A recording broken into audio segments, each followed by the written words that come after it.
Salutare tuturor, bine v-am regăsit la Vibrația Tarotului. Astăzi vreau să vă ofer previziuni bonus pentru luna iunie, să vedem ce au cărțile să vă ofere, ce au energiile să vă transmită. Uite, avem deja primul mesaj pentru voi. Vorbim despre optul de monede care ne vorbește despre faptul că sunteți pe drumul cel bun, sunteți foarte angajați într-un anumit proiect, vă doriți să dezvoltați tot ceea ce ați pus de la începutul lunii sau poate pentru unii dintre voi chiar de la începutul anului în practică. Vorbim despre realizări, vorbim despre un cel foarte, foarte înalt pe care cineva îl are aici pe parte financiară, poate vorbim despre un proiect de foarte mare anvergură pe care ați început să-l puneți în practică. Sunteți mult mai mult decât concentrați pe ceea ce vă doriți să realizați, totuși ar fi bine ca în perioada asta să luați o mică pauză pentru că toată oboseala asta poate să vă facă și să vă facă să deveniți vulnerabili. Da? Pentru că voi, deși doriți să aveți parte de succes, de recunoaștere, doriți să faceți ceva poate chiar cum să mă exprim eu, pentru binele colectiv, pentru că și asta este foarte posibil cu acest 8 de monede. Această stare de oboseală și surminaj mental puteți să ajungeți la un burnout, iar în acel moment de burnout există posibilitatea ca cineva anume să-și dorească să profite um, de pe urma voastră, lucru care bineînțeles nu este indicat. Voi nu vă doriți asta, ok?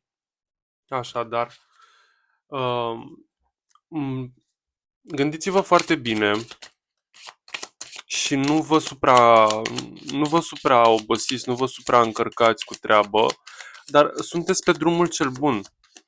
Este foarte bine pentru că și din punct de vedere al sănătății fizice cât și mentale, o duceți bine în perioada asta.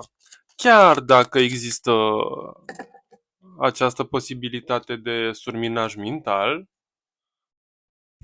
voi sunteți încrezători. Ce avem pentru voi? Uite, pentru cineva anume poate să existe un anume moment în care să ai parte de o veste în cadrul în cadrul a ceva ce urmează să se destrame. Aici poate să fie vorba, bineînțeles, de o dinamică sau poate să fie vorba despre o veste care zguduie, o veste, un adevăr care deși este binevenit în momentul de față pentru tine, poate într-adevăr să te zguduie, poate cum să mă exprim eu așa pentru tine, poate să-ți,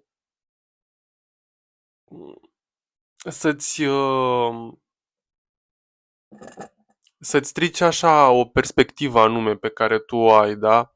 Există posibilitatea asta, dar nu-ți fie frică pentru că acest as de spade, bineînțeles, el vine ca o clarificare, el vine ca o confirmare. Tu vei avea capacitatea de a comunica mult mai limpede ceea ce gândești, vei avea capacitatea de a transmite celorlalți din jurul tău informațiile mult mai limpede. Acum că există persoane cărora nu le place ceea ce transmiți, că există persoane care ar fi vrut, nu știu, poate să fie menajat într-o anume modalitate, asta nu mai depinde de tine, da?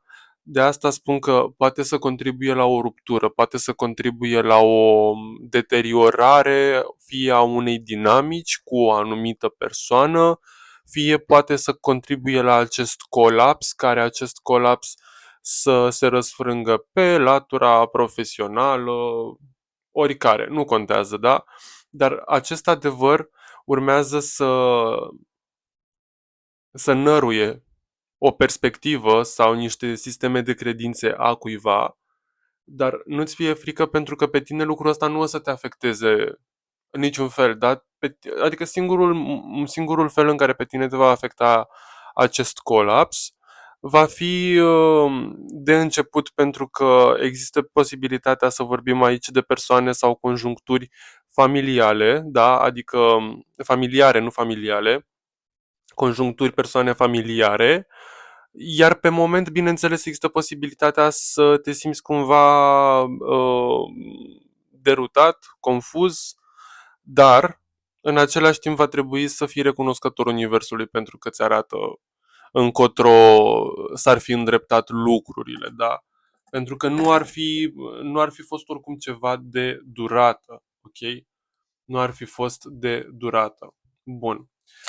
Să vedem mai departe informații bonus pentru colectiv pe luna iunie. Mai sunt informații importante pentru colectiv pentru luna iunie. Ia să vedem. Uite un conflict la nivel personal care urmează să fie soluționat odată ce vei înțelege faptul că anumite situații pur și simplu vin în viața ta ca să-ți dai seama unde trebuie să pui accent, unde trebuie să lucrezi, unde trebuie să fii puțin mai atent, unde este necesară implicarea ta în mod direct, iar acest 7 de bâte, bineînțeles, ne vorbește despre faptul că există anumite momente când ți se transmite un mesaj, există anumite momente când te ataci realmente în condițiile în care nu este cazul, pur și simplu există ceva în tine, un trigger sau ceva declanșează acest trigger în tine, da, care te face să iei repede băta în mână și să te aperi, dar cum să mă exprim, nu ai realmente de ce să te aperi, da? Pentru că oamenii din jurul tău nu vin către tine. Astea sunt niște, cum să mă exprim eu, de fapt fix așa. Oamenii, în momentul în care îți transmit o informație, ei nu, ei nu-ți transmit informația respectivă pe nașpa, înțelegi? Adică ei doar vor să comunice, vor să-ți transmită un mesaj anume. Acum, nu mai depinde de ei felul în care percep tu mesajul, ok? Și spun asta pentru că acum, luna asta este momentul să realizezi și oricum vei realiza prin intermediul unei energii masculine, nu contează bărbat, femeie, energiile sunt fluide. Și în urma acestei discuții cu această energie matură, stabilă, ok, uite, vei avea chiar două energii pentru tine foarte, foarte proeminent, care te vor conduce aceste energii către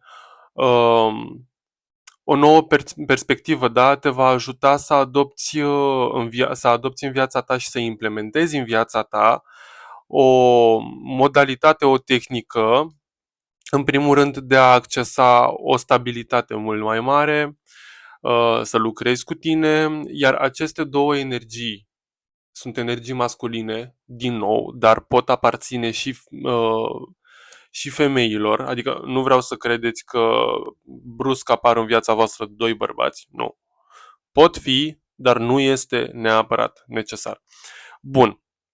Iar aceste două energii care urmează să apară în viața ta, aceste două, una te va învăța răbdarea, progresul, te va ajuta să pui în valoare tot ceea ce ai acumulat în materie de cunoștințe, de studii de-a lungul timpului până în momentul de față, iar asta te va ajuta, bineînțeles, și în punctul ăsta, da, cu șaptele ăsta de spade, de bâte, iar cealaltă, acest rege de spade, bineînțeles, te va ajuta să îți dezvolți o stabilitate, o, cum să mă exprim eu, să devii o persoană ceva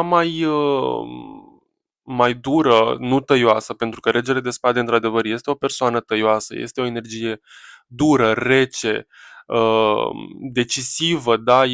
Nu stă mult la discuții. Nu este o persoană empatică, dar tu nu trebuie să ajungi nici ca ăsta, nici ca ăsta. Tu trebuie să ajungi să iei din fiecare câte puțin. Tu trebuie să uh, faci acest conspect ca să poți ajunge la acest punct al asului de monede. Asul de monede care din nou ne vorbește despre evoluție, ne vorbește despre ceva nou ce urmează să intre în viața ta, o energie pe care tu o vei accesa atât pentru a beneficia pe plan personal, da? Deci vorbim de evoluție personală, dezvoltare personală, cât și de dezvoltare pe plan profesional. Ia să vedem puțin noi pe plan profesional ce se prevede în viața colectivului, ce se prevede în viața ta, cum influențează acest rege de monede în mod deosebit latura profesională pentru colectiv. Ok. Uite, vei învăța valoarea de a comunica cu valoarea muncii în echipe. Da? În mod normal, trăiul de monede, bineînțeles, ne vorbește despre munca în echipă. Ne vorbește despre coexistența în cadrul jobului. Ne vorbește despre importanța de a avea un colectiv unit, despre sfaturi, despre realmente tot ce ține de lucrul în echipă, da? Unde sunt două sau mai multe persoane, deja putem spune că se formează o echipă. Și poate până acum tu ai fost genul de persoană care a muncit mai mult singur sau pe cont propriu. Acum va trebui să înveți să ceri ajutorul, să primești ajutorul, să oferi ajutorul la rândul tău, bineînțeles, doar atunci când este cazul. Da? Niciodată să nu oferi dacă nu este cazul și întotdeauna să ceri dacă simți că este nevoie să primești ajutor, bineînțeles, de la cineva. Ia să vedem mai departe. Avem pentru tine șaptele de monede, foarte frumos. Șaptele de monede ne vorbește despre faptul că într-un anumit punct, la un anumit nivel aici a existat o satisfacție, dar satisfacția respectivă a fost bazată și a fost a existat o lipsă de fapt de satisfacție pe plan personal și ai ales cumva să reprimi aceste sentimente și să te înfunzi în muncă, să te scufunzi efectiv în muncă, dar acea lipsă nu a dispărut niciodată, iar acum tu va trebui să lucrezi și cu asta, da? Adică va trebui să înveți sau să ceri ajutorul sau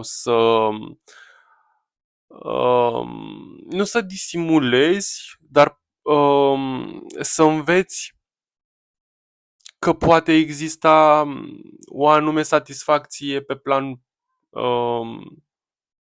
personal și în cadrul jobului. Adică să ai un coleg cu care te înțelegi bine sau să fii mai deschis, să permiți oamenilor să facă glume împreună cu tine, da? Mai departe avem nebunul, bineînțeles nebunul ne vorbește despre faptul că te vei simți mult mai liber, te vei simți mult mai degajat odată ce intri în aceste lecții de la aceste persoane, niște lecții care te vor, uh, te vor aduce într-un punct de stabilitate. Nu zice nimeni nimic, dar stabilitatea aia va fi o stabilitate mult mai mult bazată pe stabilitate interioară. Iar asta la nivel de suprafață te va face să te simți liber, ușor, carefree, da? Lipsit de griji, pentru că au existat, bineînțeles, griji după cum putem vedea și la început și cu șaptele de bâte pentru tine. Ultimately, în ultimă fază, avem asul de cupe pentru tine, bineînțeles, 2 ași în citire, foarte frumos. Asul de cupe ne vorbește și despre o nouă perspectivă pe plan intim, emoțional, romantic, pe care tu poți să o dezvolți atât în urma noului început care urmează să-ți fie introdus în viață, da, ulterior urmând lecțiile pe care trebuie să le ai, dar și tu cu tine, adică în urma, e ca un fel de final outcome, să spun așa, pentru că toate aceste evenimente, în ultimă fază, te conduc către tine, te conduc pe tine către a fi mult mai mulțumit, mult mai recunoscător pentru cine ești, pentru ce ai făcut de-a lungul timpului, pentru faptul că existi, realmente doar pentru faptul că existi, pentru că ai trecut prin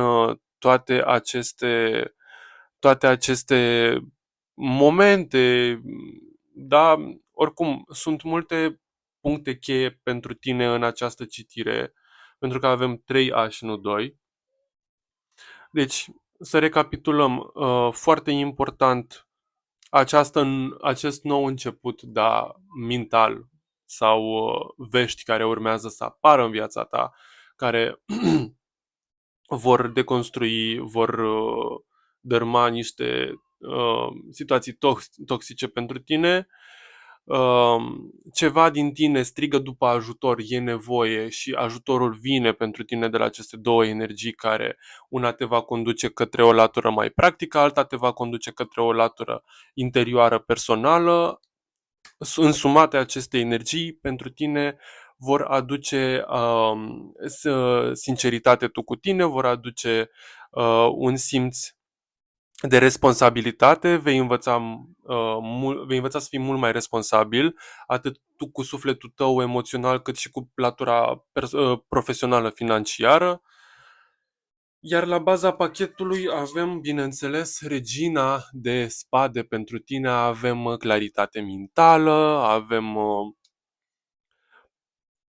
stabilitate, dar în același timp este un ton și de empatie și grijă atât pentru sufletul tău cât și pentru ceilalți din jurul tău, ok? Haideți să vedem în încheiere care sunt mesajele din partea îngerilor pentru tine, ce vor îngerii tăi să-ți transmită, să cunoști, să afli. Dacă ai o întrebare, te rog frumos, acum este momentul să o adresezi. Eu îți voi transmite ghidarea și ulterior voi răspunde la întrebarea pe care ai pus-o.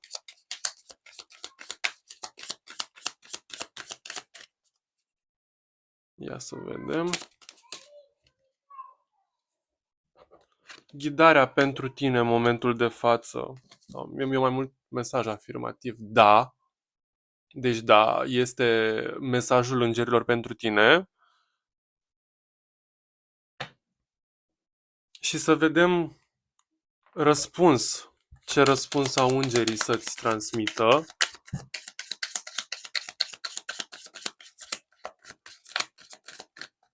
Ia să vedem pentru colectiv, pentru întrebarea lui, pentru întrebarea lor.